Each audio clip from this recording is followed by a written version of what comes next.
આ પ્રકારનો એક સીન છે કે જેમાં અમે કંઈ એક અગત્યનો મેસેજ પાસ કરવાનું વિચારી રહ્યા છીએ. તો હવે મારા નાની છે, હું છું અને મારી દીકરી છે. રવિવારની બપોર છે, તો એક રસપ્રદ સંવાદ શરૂ કરીએ. શંકી, ગયા રવિવારે અતુદાદાના ગરબામાં કેવી મજા પડી ગઈ ને, અને એમાં અતુદાદા જ્યારે ગાય ત્યારે તો કેવી મજા પડે, જાણે શ્રાવણમાં પણ ફાગણ હોય ને એવી આપણને અનુભૂતિ થાય. અને આપણું ગમતું ગીત કયું? લાલા લાલા લાલા રંગ પેલા કેસુરાનો સારે સારે અંગ પતરાયો, ઋતુમાનો રાજા પેલો ફૂગરે રંગે આવી હરદેલો લહેરાયો, ચારે ઘર ઘૂમતાને લઈ લઈ હિચકાની હોળીનો ગુલાલ રચાયો, સારે રંગ રંગ ચુડલા દેખલા લારે લૂટી મુરલો મંગ જવાયો રે આયો, ફાગણ ફોરામ તો આયો, આયો રે આયો, ફાગણ ફોરામ તો આયો. જો બેલ વાગી, જો કોક આવ્યું. એ આવો આવો દીક્ષિતભાઈ, કેમ છો? આવો આવો. જય શ્રી કૃષ્ણ, જય શ્રી કૃષ્ણ.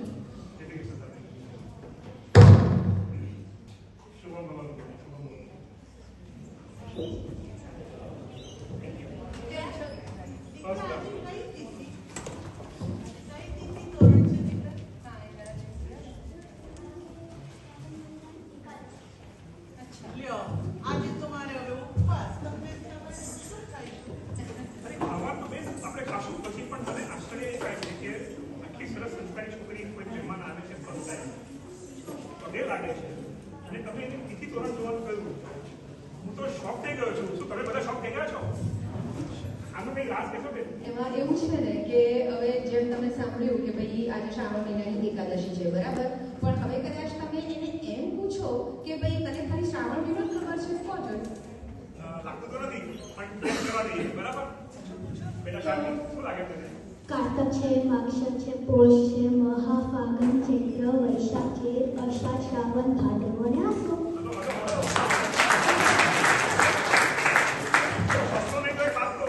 મને પોતાને આ 12 મહિનાના શબ્દો ખબર નતા, મહિના ખબર નતા. સરસ. એટલે આમાં કેવું છે દીક્ષિતભાઈ કે અમે જ્યારે પણ, તમને ખબર જ છે કે મારા વાર તહેવારે હું જ્યારે પણ લેખ લખતી હોઉં ને ત્યારે હંમેશા હું શાંતિને પણ સાથે સાથે એ યાદ લેવડાવ્યા કરતી હોઉં કે ભાઈ આજે એકાદશી છે. અને ઘણી વાર તો તમે માનશો, હવે તો એક ચંદ્ર જોઈને કહી આપે છે કે શાંતિ, ચંદ્ર જોઈને તમને શું કહે છે? આજે શું છે? આજે પૂનમ છે અથવા કે અમાસ છે. એટલે એને પૂનમ અને અમાસની પણ સમજણ આપી છે. બહુ સરસ. મને બહુ ગર્વ થાય છે કે મને આજે આવા પરિવાર, સરસ પરિવાર સાથે મને મોકો મળ્યો બેસવાનો અને શાંતિ સાથે. શાંતિ મને ગુજરાતી સંભળાય છે, તું બોલે છે સરસ આટલું બધું, બરાબર?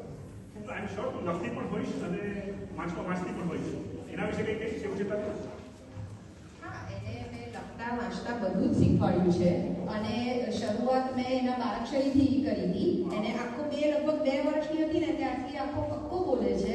અને પછી તો આખી બારાક્ષરી મેં લખાવી પણ ખરા. એટલે એ તો છે જ છે. અને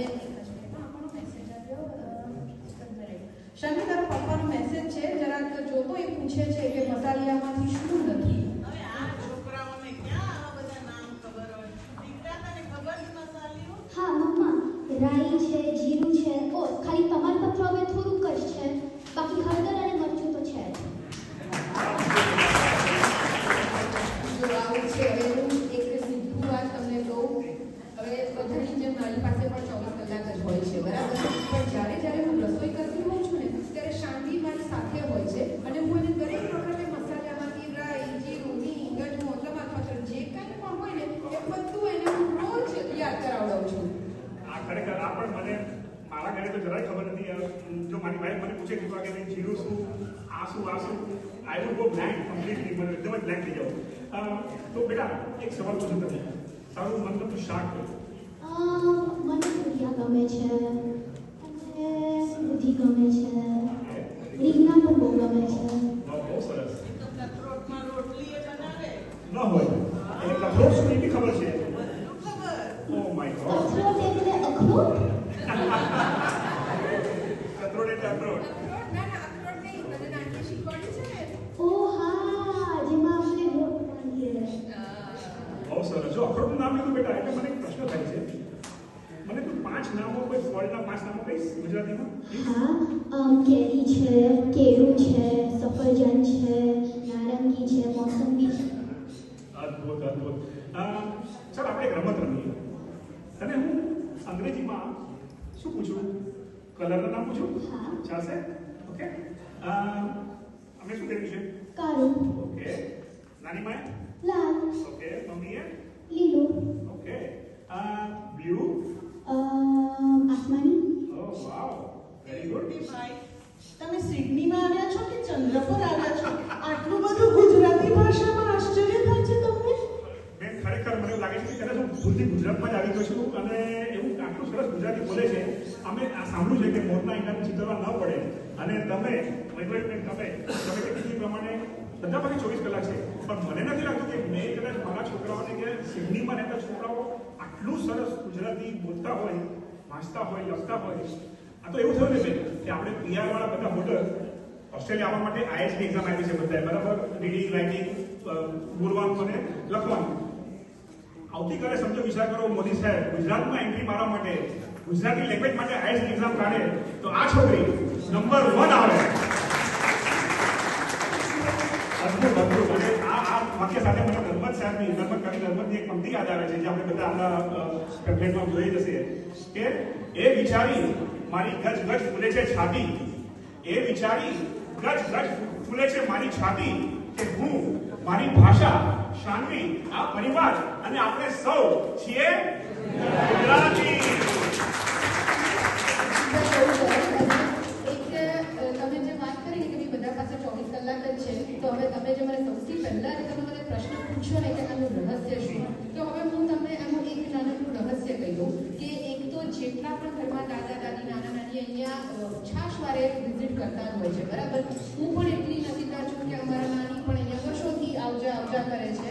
હવે એ તમે માનશો અમે ત્યારે કહો કે જમીને અમે બહાર વોક કરવા જઈએ તો નાનીએ એને ટેવ પાડી છે કે તારે મારી સાથે દરેક વખતે વારા ફરતી પ્રાણીઓના, પક્ષીઓના, ફળના, ફૂલના, શાકભાજીના, રંગના આ બધા નામની એ લોકો જુગલબંધી કરે છે, બંને જણા વારા ફરતી. હું ઇંગ્લિશ શીખું જ નહીં ને.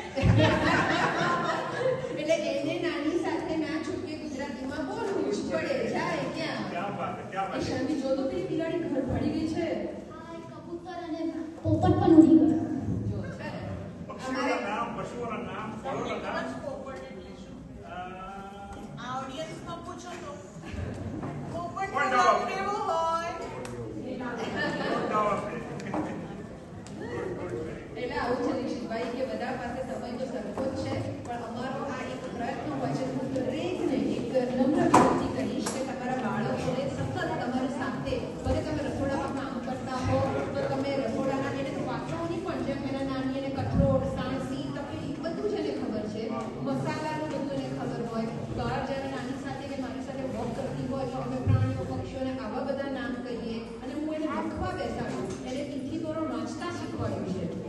એટલે બધાને મારી વિનંતી છે કે તમે ઘરે રહીને થોડુંક જો તમારા બાળકોને ભાષા માટે ધ્યાન આપશો તો આની એક્સેન્ટ તમને ખબર છે શરૂઆતમાં શાવી પહેલા કેવી રીતે બોલતી હતી? તારું પેલું ફેવરિટ મૂવી શું બોલતી હતી? અવતાર, બરાબર. અને હવે શું બોલે છે? અવતાર. તો આટલો જ ફરક હોય છે કે છોકરાઓ સ્વાભાવિક અહીંયા અંગ્રેજી માધ્યમમાં ભણવાના તો આપણે એ લોકોને સાચા આપણા પ્રોનાઉન્સિએશન શીખવાડીએ. તો શું કહેશો નિશિતભાઈ છેલ્લે? બિલકુલ બિલકુલ બેન, તમે જે વાત કરી એના પછી મને મારું બાળપણ યાદ આવી ગયું કે મારા મમ્મી જે છે તમે કહેવાય કે રસોઈ કરતા કે ઘરમાં કેઝ્યુઅલી શ્લોકો, સ્તોત્રો બોલતા હોય અને અમને ક્યારે પઠન થઈ ગયું હતું અમને ખબર મને યાદ નથી આવતી. મેં પુસ્તક વાંચીને કંઈ જમના સ્તર કે આપણે કોઈ પણ સ્તોત્રો બોલ્યા હોઈએ આ આપણે સાંજમાં જોઈને મને બહુ જ ગર્વ થાય છે. સારું થયું દીક્ષિતભાઈ તમે આવ્યા ઘરે. મિત્રો, જો ગુજરાતી શીખવાડતા રહીશું તો લિફ્ટમાં એવું કોઈ બાળક નહીં મળે જે આવીને કહેશે that dark color ball went into river and then he went and bring the ball. એ કહેશે મારો કૃષ્ણ કાનુડો આવી ગયો. તો બસ એટલો જ મેસેજ છે ગાના તરફથી ગુજરાતીમાં.